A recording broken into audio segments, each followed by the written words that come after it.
Well, hey everybody, I'm Paul Gross. Let's start with the jet stream. This is a big player in this week's forecast. This is that band of strongest wind aloft. Notice we've carved out a nice big trough here in the east, and that keeps us in the cooler air. But keep in mind, this is also the storm track, which I'll show you why that's important in a minute. But a storm here in Iowa is actually going to move to our south along this jet and actually reinforce this thing. So we're going to keep this around until probably Wednesday. But then look what happens. We shift everything eastward, and we're going to warm up nicely by the end of the week. In fact, by Friday, we should be approaching 50 degrees. So let's start with a broad view, and then I'll narrow this down into a smaller scale view of the computer model. So we have high pressure over us now. Here's that storm, again in Iowa. That's going to slide down to our south, so no worries from that. But we have the first of two upper level disturbances, little basically kind of like mini storm systems, but aloft. They're not really reflected here at the surface.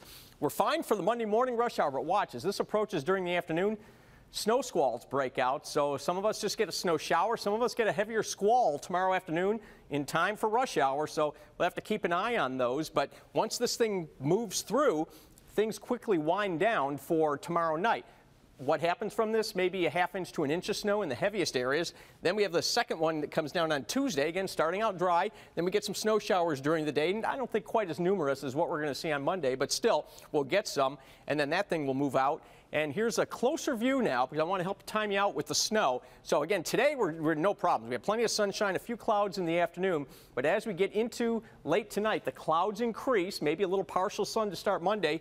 Here comes that upper level disturbance. Now maybe a little light snow midday, but that's, I don't think, going to be a problem. This stuff will be a little more problematic. So this, you can see how it's kind of splotchy and darker looking. Well, some of these, again, could be scattered snow squalls, but as this thing blows by, notice how things quickly settle down.